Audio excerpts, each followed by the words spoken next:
पवित्र सावन महीने की शुरुआत हो चुकी है, लिहाजा भगवान भोलेनाथ के मंदिरों में दर्शन के लिए भक्तों की काफ़ी भीड़ लग रही है। आज हम कई मंदिरों में सुबह से ही देख रहे थे कि जो श्रद्धालु है, वो बेलपत्र, श्रीफल और दूध लेकर भगवान भोलेनाथ को अर्पित करने के लिए मंदिरों में पहुँच रहे थे। इसी कड़ी में, इसी सावन महीने में आज हम एक ऐसा मंदिर पहुँचे हैं जिसको आधा मांझी के नाम से जाना जाता है और आधा मांझी इसका नाम क्यों पड़ा, इस पर बातचीत करने के लिए हमारे साथ वहाँ दादा जो है वो मौजूद है। बाहर की तस्वीर है और ये जो मंदिर है, मैं आपको बता दूँ, इस मंदिर ये यहाँ पे पड़ता है, जैसे इस तरफ आप जाएँगे सिहावा और घटोला वाला मार्ग है और आगे उड़ीसा और बस्तर को ये मार्ग जोड़ता है, यानी लोग जो है उड़ीसा और बस्तर के लिए इसी मार्ग से होकर जाते हैं।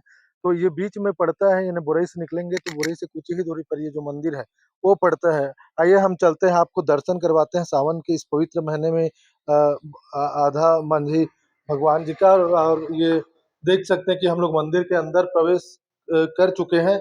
और आप देख सकते हैं कि यह सावन का पहला सोमवार है और बाबा आधा मांझी यहाँ पर विराजमान है। हालाँकि इसका नाम आधा मांझी कैसे पड़ा, क्यों इसको आधा मांझी मंदिर कहा जाता है, इस पर बातचीत करने के लिए यहाँ पर हमारे साथ जो दादा है, यहाँ के जो पुजारी जो लगातार भगवान के सेवा में समर्पित है, उनसे हम जानेंगे, बातचीत करेंगे। हर हर महादेव। हर हर महादेव शंभो गढ़वाली भोलेनाथ जय श्री जी, क्या नाम है दादा? मेरा शाहदेव राम है। अच्छा, आज सोमवार है, सावन का पहला सोमवार है, मंदिरों में काफ़ी भीड़ लग रही। यहाँ भी भक्त लोग पहुँच रहे हैं, जैसे अभी आया था एक भक्त। दादाजी, मैं एक चीज़ अद्भुत देखा कि यहाँ पर 2 एक ही उसमें 2 शिवलिंग है। इसका नाम, इसको कौन-सा मंदिर कहा जाता है और ये 2 शिवलिंग कैसे? इसको ऐसे बोलते हैं, आधा माझी बोलते हैं, तो अर्धांगिनी है। आधा अंग माता है, आधा अंग पुरुष है। वो अर्धांगिनी बोलते कि आधा माझी बोलते हैं।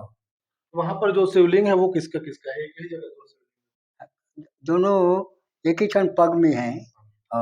शिव जी भी और भोलेनाथ माता जी भी।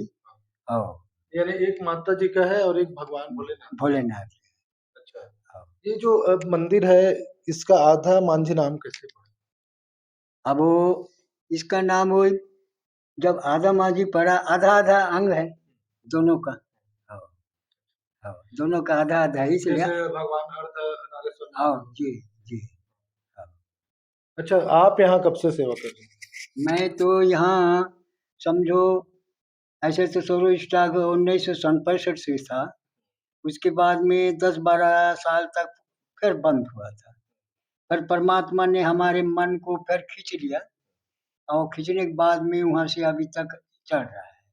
70 से चल ही रहा है। लगातार चल रहा है। और आपकी उम्र कितनी होगी? मेरी उम्र तो 77 है। और कहाँ रहते हैं दादा? आप बोरे ही रहते हैं। और यहीं पे रहते हैं क्या? जी। रात में भी यहीं रहते जी। हैं? अच्छा। तो ये जो मंदिर की स्थापना यहाँ कब से है? ओकर कोई जानकारी पता नहीं है क्योंकि आगे के मेरे बाबा-दादा लोग भी कोई नहीं बताए हैं, आज तक कोई नहीं बताए हैं कि फलाना समय की यहाँ स्थापना है कि। मतलब आधा मांझी बाबा बरसों से यहाँ पर जी, विराजमान। जी। हाँ। दादाजी, एक चीज़ मैं महसूस कर रहा हूँ, क्योंकि यहाँ पर आए ना, तो यहाँ एक अलग आनंद की अनुभूति होती है, मन एकदम शांति मिलती है मन जी, को। जी। काफ़ी तो बोले एक तो कृपा ही है ना। हाँ, शांति है यहाँ आत्मा बिल्कुल मेरे भी शांति लगता है और कोई यात्री लोग 5-10 मिनट यहाँ रुकते हैं, तो वो लोग भी कहते हैं कि ये मंदिर में हमको शांत लगा। तो सावन में कितना उत्साह लगता है, कितने संख्या में जहाँ श्रद्धालु हो यहाँ? सावन में तो श्रद्धालु तो हज़ारों की हैं और खैर मतलब मैं बता ही भी नहीं सका हूँ क्योंकि उड़ीसा और बस्तर के दोनों का रोड एक ही पड़ता है।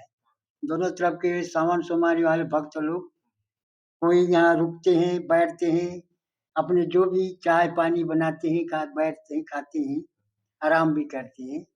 शाम तलक तो उसके बाद में वो लोग चल देते हैं। इधर से कहाँ जाते हैं श्रद्धालु? इधर से चल देते हैं रायगढ़, उड़ीसा। और इस तरफ हाँ, अपने कनेसर चल देते हैं सियावा, महानदी में जाते हैं। महानदी में। आपसी में आए खन यहाँ पूरा रुक जाते हैं और उसके बाद में अपना बस्तर साइड की आती हैं और माकड़ी है, केसकाल है, इस साइड के लोग भी यहाँ आए खने रुक जाते हैं। हाँ। दादा, जैसे मैं देख रहा हूँ, ये घने जंगलों के बीच में मंदिर है और रात में भी आप रहते, तो जंगली जानवरों का डर, किसी प्रकार से डर नहीं रहता? नहीं, मैं ऐसे तो जंगल जानवर कभी-कभी झलक दिखाते ही भी हैं, हाँ। फिर भी आज तक मैं वो लोग मंदिर में नहीं घुसे। और किसी तरीके का कोई नुकसान नहीं, नहीं? कोई आज तक नहीं, क्योंकि कोई-कोई यात्री लोग अटक-भटक कोई रात बिकाल के भी रुक जाते हैं, तो उनको भी कोई तकलीफ नहीं सुना हूँ आज तक। अच्छा तो दादाजी ये सबसे बड़ी बात जैसे जो श्रद्धालु वो भी अभी कह रहे थे कि ये मंदिर जो है बरसों पुराने मंदिर है ना? लोग लगातार यहाँ पर पहुँचते हैं। लेकिन यहाँ विकास की कमी है जैसे वो श्रद्धालु भी कह रहे थे और किस तरीके के जो यहाँ पर विकास होना चाहिए? यहाँ विकास चलना होना चाहिए मोला जनता जनार्दन के लिए मोला आश्रम कुछ बना देना है और अब वो पानी के भी है थोड़ा और बिजली का। हाँ, तो आपने कहीं माँग किया है क्या इसके लिए? नहीं माँग तो नहीं किया हूँ। पर क्या होना चाहिए? क्या होना यहाँ चाहिए? बिजली होना चाहिए और फिर वो आश्रम के लिए आने-जाने वाले यात्रियों के लिए और ये पानी।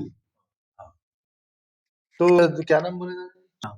हाँ, कहाँ बुराई के रहने वाले बौराई हैं, कराएँगे। लेकिन यहीं पे रहते हैं, जी, जी। सेवा में समर्पित जी, रहते हैं। जी। बिल्कुल, तो ये दादाजी हैं जो लगातार अ, यहाँ समर्पित रहते हैं और उन्होंने जब हम उनसे बातचीत किया तो बताया कि बरसों पुरानी ये मंदिर है, उनको भी नहीं पता और लगातार कई सालों से यहाँ पर सेवा कर रहे हैं घने जंगलों के बीच में और ख़ास बात ये है कि विकास को लेकर भी अभी जो कुछ श्रद्धालु पहुँचे थे और पुजारी जंगल के बीच में जो मंदिर है, दादाजी यहीं रहते हैं, पुजारी जी उन्होंने कहा है कि कुछ रहने का और पेयजल और बिजली की व्यवस्था यहाँ पर होनी चाहिए ताकि जो श्रद्धालु यहाँ पहुँचते हैं, उनको भी सुविधा उपलब्ध हो सके और साथ ही साथ जो पुजारी जी यहाँ पर रहते हैं, उनको भी सुविधाएँ मिल सके। तो देख रहे हो कि हम ये आधा मांझी बाबा के मंदिर में पहुँचे जिसको अर्धनारीश्वर अ, महादेव भी कहा जाता है। जैसे पुजारी जी ने बताया कि देख एक ही जगह पर 2 शिवलिंग है।